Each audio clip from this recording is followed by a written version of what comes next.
अस्सलाम वालेकुम, कैसे हैं आप सब लोग? आई होप आप सब ठीक ठाक होंगे। अल्हम्दुलिल्लाह मैं बिल्कुल ठीक ठाक हूँ। तो इस वक्त मैं वॉक करने के लिए आई हुई हूँ छत पे, तो मैंने सोचा आपको ऑरेंज ट्रेन का नज़ारा थोड़ा सा दिखा देती हूँ। और आज का दिन जो है वो हमारा लाइट के बगैर गुजरने वाला है, तो किस तरह का दिन गुजरेगा ये भी मैं आज आप लोगों के साथ शेयर करूँगी। पूरा दिन की रूटीन आज इंशाल्लाह आप लोगों के साथ शेयर करूँगी। इस वक्त मैंने वॉक की है और आधा घंटा मैं डेली वॉक कर रही हूँ आजकल। और ये हमारे जो बैक साइड है घर की, वहाँ से ये ट्रेन नज़र आती है और इस ट्रेन ने हमारा जीना जो है बहुत ही मुहाल किया हुआ है।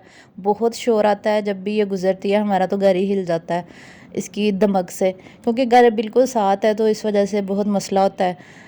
तो आज का दिन जो है वो वीकेंड है, और वीकेंड तो नहीं है, लेकिन वीक में एक दफ़ा जो है वो लाइट हमारे घर पूरे दिन जो है वो हमारे एरिया में बंद रहती है।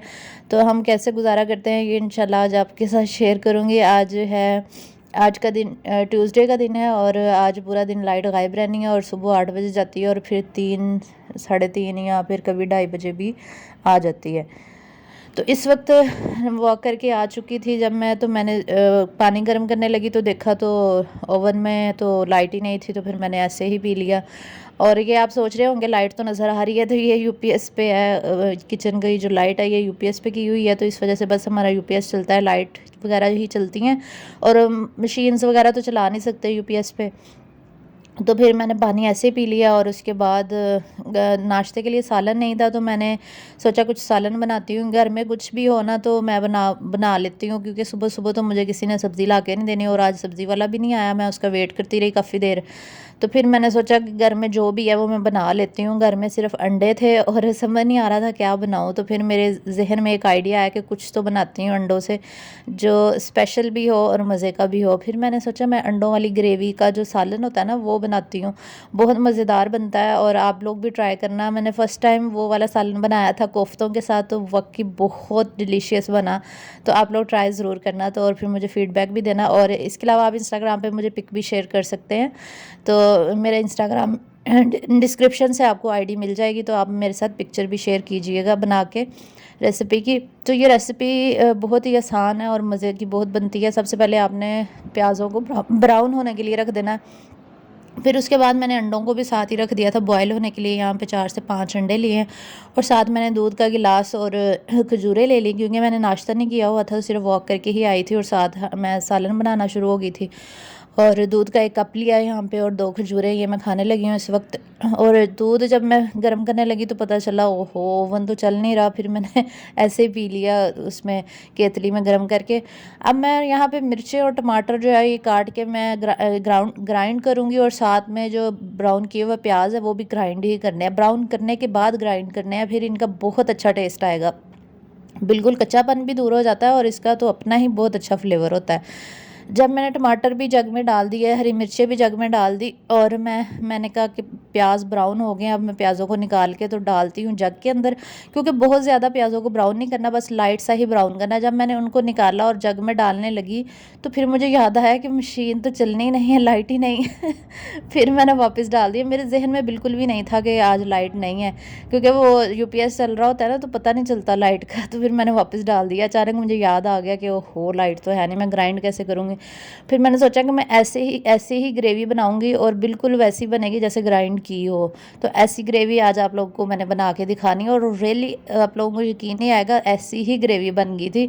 और सबसे पहले मैंने इसमें प्याज, टमाटर, हरी मिर्चें, लहसुन अदरक का पेस्ट डाल दिया, और साथ में मैं कुटी हुई लाल मिर्च, पिसी हुई लाल मिर्च, थोड़े थोड़े मसाले डालने हैं अगर आपने थोड़ी बनानी है। ज़्यादा मिर्चें डाल देंगे तो बहुत तेज़ हो जाएगी, क्योंकि ये ग्रेवी ही बननी है इसकी। तो अगर आप आलू चाहे तो आलू भी इसमें शामिल कर सकते हैं।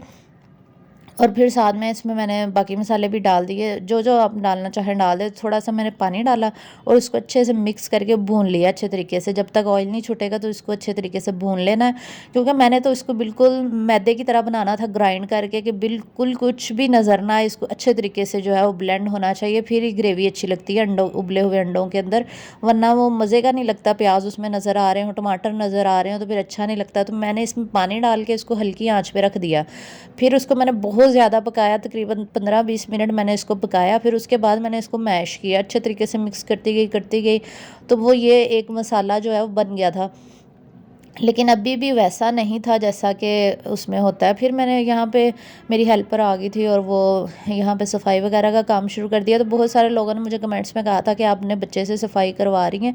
तो बच्चे भीख मांगने से तो अच्छा है ना कि सफाई करके अपना पेट जो है वो पाल सके। तो कोई बात नहीं, ये देखने में बच्चा लग रहा है लेकिन इसकी एज 15 साल के करीब है, 14-15 साल का ही है। बस वो उसकी हाइट छोटी है इसलिए छोटा सा लगता है। तो कोई मसला नहीं, अगर काम उसकी माँ ने खुद ही उसको लगाया हुआ है, अब हम क्या कर सकते हैं, मना तो नहीं कर सकते। अगर मैं नहीं करवाऊंगी तो कोई और करवा लेगा, तो वो अपनी माँ के साथ हेल्प करवाने के लिए साथ आ जाता है। तो कोई बात नहीं, अगर आप लोगों को बुरा लगता है तो इसमें बुरा मनाने वाली बात नहीं है। अगर मैं नहीं करवाऊंगी तो और घरों में भी तो वो करते ही होंगे ना काम। तो वो थोड़ा बहुत बस ये जो साफ़ी वगैरह फ़र्श पे लगा देता है, बाकी उसकी माँ ही काम सारा करती होती है। तो साथ साथ सफाई का काम हो रहा है। और कमरे में लाइट कम है क्योंकि कमरे में सिर्फ एक छोटा बल्ब लगा हुआ है, और किचन में मैंने बड़ा लगवाया हुआ है क्योंकि मैंने वीडियोस वगैरह बनानी होती है, तो यूपीएस में मैंने बड़ा ही बल्ब लगाया हुआ है। तो इसलिए लाइट आपको बाकी घर में कम नज़र आ रही होगी क्योंकि लाइट गई हुई है, और ये सनलाइट ही है जो नज़र आ रही है इस वक्त। और ये क्लीनिंग वगैरह हो रही है। एक मेरी सिस्टर है आयज़ा हेयर के नाम पे, उन्होंने चैनल बनाया हुआ है, तो वो मुझे कह रही थी आप ही शाउट आउट देना है मुझे।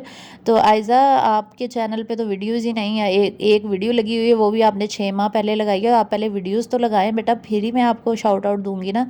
तो आप देखने में भी छोटी सी बच्ची सी लग रही हैं मुझे, तो आप ज़्यादा से ज़्यादा वीडियोज़ लगाएँ, फिर आपको इंशाल्लाह शाउट आउट मिलेगा।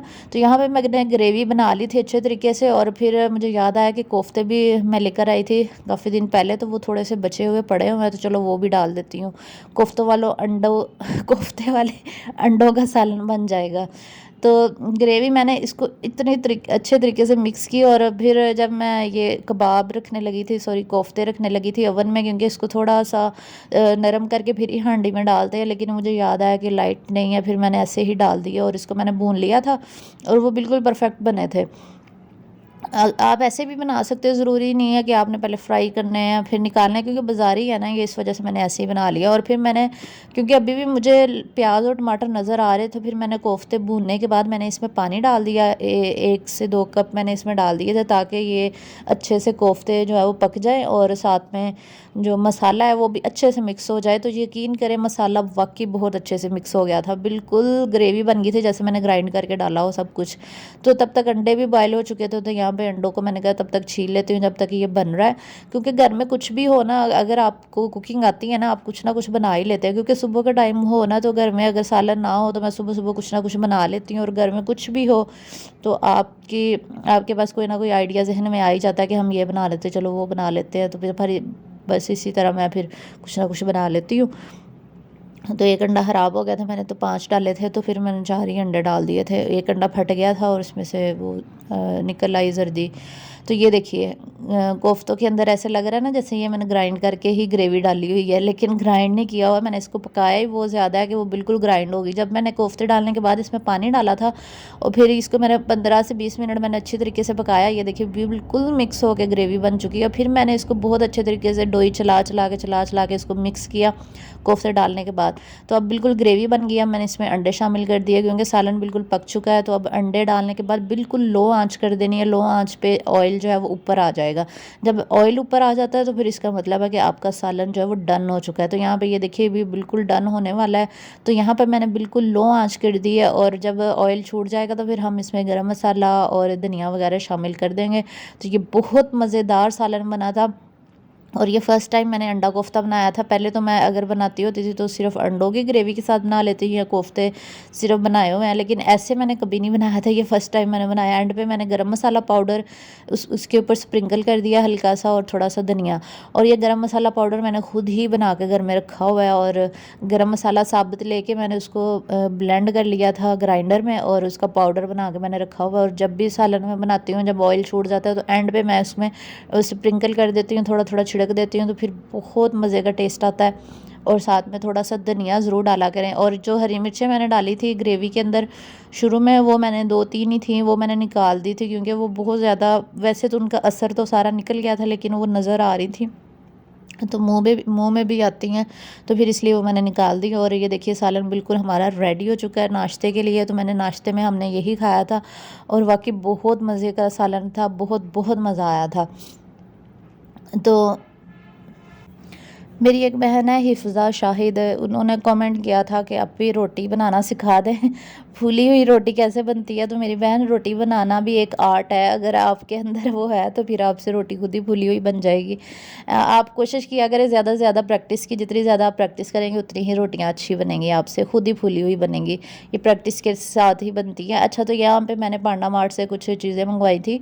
ये अभी हर रोज़ाना पिज़्ज़ा मांगना शुरू कर देती थी, तो मैंने पिज़्ज़े का यहाँ पे थोड़ा सा सामान मंगवाया। कुछ तो घर में पड़ा हुआ था लेकिन कुछ मैंने मंगवा लिया। पिज़्ज़ा सॉस नहीं था और साथ में चीज़ मंगवाई है, क्योंकि बाकी सारा सामान घर में मौजूद था। और अभी आके नूडल्स, ये सुबह से कह रही थी मम्मा मैंने नूडल्स खाने हैं, इसने शोर डाला हुआ था, तो इसके नूडल्स मंगवाए हैं। सिर्फ 600-700 की मैंने चीज़ें मंगवाई हैं और ये घर बैठे बैठाए आ जाती है। भाई ये फूड पांडा वालों की पांडा मार्ट है, यहाँ से ये इन्होंने मुझे ये गिफ्ट भी भेजा था। ये इनका शायद मैंने काफ़ी दफ़ा पहले भी ऑर्डर किया ना चीज़ें, शायद इस वजह से उन्होंने गिफ्ट भेज दिया। ये एक बॉक्स सा बना हुआ था और इसके अंदर ये पेप्सी थी। तो वैसे पेप्सी तो हम पीते नहीं हैं, लेकिन बहुत बहुत शुक्रिया इनका कि इन्होंने हमें गिफ्ट भेजा है, फिर भी बहुत बड़ी बात है, फ्री में भेज दी। अच्छा, तो ये मैंने चेडर चीज़ मंगवाई है अभिया के पिज़्ज़े के लिए, और साथ में इसके 2 नूडल्स के पैकेट हैं। और ये बारबेक्यू सॉस मैंने मंगवाया कनौर का। ये बारबेक्यू सॉस मुझे ज़्यादा पसंद है, ये मैं पिज़्ज़े के अंदर यूज़ करती हूँ। पिज़्ज़ा सॉस वैसे आप कोई भी सा फ्लेवर भी ले सकते हैं, जो आपको अपनी मर्ज़ी का जो भी आपको पसंद है तो आप ले सकते हैं। तो ये मैडम कह रही थी कि मैंने खुद नूडल्स बनाने हैं, तो यहाँ पे पैन के अंदर पानी डाल के खड़ी होगी और साथ में कहती मम्मा सीज़र दे, मैंने मसाला भी मैंने खुद कट करना है। फिर कहती नहीं मैं तो ऐसे भी खोल सकती हूँ। इसने फिर ऐसे ही खोल के और थोड़ा थोड़ा गिरा के तो फिर खुद ही डाला था। ये नूडल्स पहले ही डाल देती है पानी के अंदर, फिर रख देती है ऊपर। हालांकि पानी बॉईल करने के बाद नूडल्स डालने चाहिए, लेकिन बस इसको शौक़ होता है कि मैं ही सब कुछ करूँ। बहुत शौकीन है ये खाना बनाने की, कुकिंग का इसको बहुत ज़्यादा शौक़ है। तो फिर मैं इसकी हेल्प साथ पास खड़े होकर मैं कहती हूँ चलो बेटा कर लो, आपने करना है। तो फिर ये बना लेती है खुद ही, बस इसमें डालने का इसको शौक़ है, बाकी मैं इसको खुद ही करके देती हूँ। अच्छी बात है, बच्चियों को काम आना चाहिए। मैं तो कहती हूँ जब ये 10 साल की हो जाएगी मैंने तो इसको सारी कुकिंग भी सिखा देनी है, घर में खाना शाना खुद बनाया करेगी। बच्चियाँ इतनी बड़ी हो जाती हैं लेकिन उनको कुछ बनाना नहीं आता, ना उनको सालन रोटी तो बनानी नहीं आती, आटा गूंदना भी नहीं आता। तो इसलिए मैंने तो इसको इंशाल्लाह 10 से 12 साल की एज में सारे काम सिखा देने हैं। कुकिंग हर चीज़ बच्चियों को आनी चाहिए और ये ज़रूरी होता है। बाज़ का तो ऐसा होता है कि बच्चियों की शादियां हो जाती है लेकिन उनको खाना फिर भी नहीं बनाना आता। फिर पेरेंट्स को लोग बातें करते हैं कि आपके पेरेंट्स ने आपको काम नहीं सिखाया। माओं को ही ज़्यादा बातें सुनाई जाती हैं, इसलिए बच्चियों को आप ज़रूर काम पे लगाया करें। चाहे छोटी एज है, बच्चियों को खुद शौक़ होता है, अगर आप उनका शौक़ पूरा करेंगी तो इसमें कोई हर्ज नहीं है, आप पूरा कर सकते हैं बच्चों का शौक़। तो ये दोपहर का टाइम हो रहा है, सुबह तो भी है ना नूडल्स खा लिए, तो ये रोटी पड़ी हुई थी, मैंने इसको फ्राई करके दे दी। और फिर ये साथ में मैं बना रही हूँ यहाँ पे चावल। अबिहा के बाबा कह रहे थे, क्योंकि सालन तो मैंने सुबह ही बना लिया था अंडों वाला, और इसके बाबा कहते कि मेरे लिए राइस बना के रख देना, वो जो तड़के वाले होते हैं, क्योंकि उन्होंने रात जागना होता है, उनका काम ही ऐसा है। तो ये उनके लिए राइस बना रही हूँ, क्योंकि मैं तो आजकल डाइट पे हूँ। तो मैंने तो वही खा लिया था, अंडे बॉयल जो अंडे मैंने डाले थे उसके अंदर, और एक छोटी सी रोटी, सुबह मैंने वही खा लिया था। और ये दोपहर को ये बना रही हूँ मैं राइस। और अबिहा को मैंने रोटी फ्राई करके दी थी और साथ कहती मम्मा अंडा भी बना के दें। मैंने सालन नहीं खाना, सालन कभी कभी उसका मूड ना हो तो वो नहीं खाती, वैसे ज़्यादातर तो खा ही लेती है, बस मूड की बात होती है। तो फिर मैंने उसको ये बना दिया था अंडा। मिर्च वाला ही खाती है, नमक मिर्च वाला ऑमलेट जो होती है ना वही उसने खाना होता है, लेकिन ये भी मैंने बना के दिया तो ये भी उसने नहीं खाया था। बाद में तबीयत उसकी आजकल ठीक नहीं थी इसलिए, वरना अंडा तो वो छोड़ती नहीं होती। तो यहाँ पे मैं बना रही हूँ तड़के वाले चावल, उसके लिए काट रही हूँ प्याज, और प्याज़ों को छीलने के बाद धो लेना चाहिए, क्योंकि फिर वो आंखों में इसका कड़वापन आ जाता है और आंसू निकलना शुरू हो जाते हैं। इसलिए प्याज को ज़रूर धोया करें छीलने के बाद, क्योंकि इसके ऊपर जो पतली सी लेयर होती है ना वो आंसू पैदा करती है, वो बहुत कड़वाहट होती है उसमें। तो उसको निकाल लिया करें, रिमूव करने के बाद आप उसको वॉश कर लिया करें, और फिर प्याज कटिंग करें, और फिर इसमें ऑयल डालने के बाद इसको ब्राउन किया करें। तो ये छोटी छोटी टिप्स होती हैं जो मैं आप लोगों के साथ शेयर करती रहती हूँ, ताकि आप लोगों को भी नॉलेज हो। तो आगे इंशाल्लाह 1-1.5 मंथ रह गया, इंशाल्लाह रमज़ान आने वाला है। तो रमज़ान की जो सारी प्रिपरेशन होगी मैंने आप लोगों के साथ शेयर करनी है एडवांस में। इस दफ़ा मैं सोच रही हूँ कि मैं व्लॉग बनाऊँगी, आप लोगों के लिए ख़ास व्लॉग बनाऊँगी, क्योंकि मैं इतना जंक फूड हम लोग रमज़ान में यूज़ नहीं करते। ये पकौड़े, चिप्स, समोसे, इतना कुछ रोल्स और शामी और ये सब कुछ बनाते तो नहीं हूँ मैं। लेकिन इस बार मैं सोच रही थी कि आप लोगों के लिए मैं बनाऊंगी सब कुछ, आप लोगों को बताऊंगी कि कैसे आप रमज़ान से पहले तैयारी करके अपने फ्रिज में सेव कर सकते हैं ताकि आपका टाइम बच सके, क्योंकि रोज़ा रखा होता है फिर बाद में काम करना बहुत मुश्किल होता है। टाइम सेविंग हैक्स जो होते हैं ना वो आप लोगों के साथ शेयर करूँगी कि आप बहुत सारी ऐसी टिप्स है जो आप लोग पहले करके रख सकते हैं। जैसे आप बादाम का शरबत बना के रख सकते हैं, उसको फ्रीज़ कर सकते हैं। फिर इसके अलावा आप मिंट चटनी जो होती है वो बना के रख सकते हैं, उसके क्यूब्स। फिर लहसुन अदरक फ्रीज़ कर सकते हैं उसके क्यूब्स में। फिर उसके बाद जिप लॉक बैग में उसको टाइट करके आप रख सकते हैं। फिर इसके अलावा और भी बहुत सारी ऑप्शन है, आप स्प्रिंग रोल बना के रख सकते हैं, समोसे फ्रीज़ कर सकते हैं बना के। फिर इसके अलावा आप पिन व्हील्स बना सकते हैं, पिज़्ज़े की टॉपिंग वाले जो रोल्स होते हैं वो आप बना सकते हैं। और भी इतने ज़्यादा ऑप्शंस हैं जो मुझे सब कुछ पता है, और इंशाल्लाह इस बार आप लोगों के साथ सब कुछ ही शेयर करना है मैंने। तो आप लोगों ने मेरे चैनल पर अगर है तो सब्सक्राइब ज़रूर कर लीजिएगा अगर आपको इस तरह की वीडियोज़ चाहिए। और जो लोग न्यू हैं उनका भी बहुत बहुत शुक्रिया कि आप मेरे चैनल पर आएँ और चैनल को ज़रूर सब्सक्राइब कीजिएगा ताकि मैं आप लोगों के लिए मज़े मज़े की रमज़ान की वीडियोज़ लेकर आती रहूँ।